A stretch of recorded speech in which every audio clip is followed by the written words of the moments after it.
Parlons environnement à présent avec cette marche pour le climat. Depuis fin avril, un Néerlandais s'est lancé dans une marche reliant les Pays-Bas à Paris et ambitionne de faire inscrire symboliquement la Terre entière au patrimoine mondial de l'UNESCO. Pour ce faire, il effectue son voyage en poussant une brouette un peu particulière. Il traverse actuellement la Picardie. Dans l'Oise, Julien Guéry, Nicolas Courcelles. Dans la brouette d'Henri, des terres données par les citoyens du monde entier. Il y a des petits sacs de terre de 70 pays autour du monde.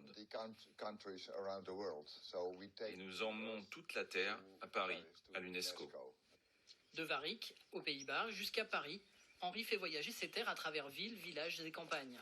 Un périple de 434 km et un objectif, demander l'inscription de la planète Terre entière au patrimoine mondial de l'UNESCO. L'idée m'est venue il y a 3 ans, quand quelqu'un m'a proposé de mettre un village sur la liste du patrimoine mondial. Je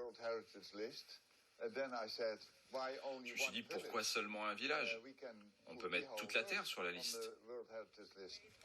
À ses côtés, des marcheurs ponctuels viennent lui prêter main forte et partager son rêve. Je pense que c'est fou, mais si on n'ose pas le fou, on n'a rien, on aura un petit peu, si on peut avoir un petit peu. Il faut viser très haut pour essayer d'avoir quelque chose. Au fil de ces étapes, Henri implique de nombreux écoliers dans son projet. Un peu de terre de notre ville Noyon dans votre brouette.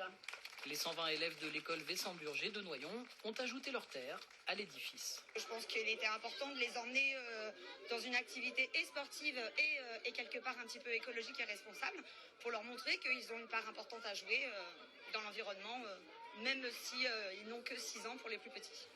Ce soir, Henri a posé sa brouette à Chiry-Oursecan et va progressivement traverser l'Oise en quelques jours. Il est attendu à Paris le 7 juin pour rencontrer le directeur du Centre du patrimoine mondial de l'UNESCO.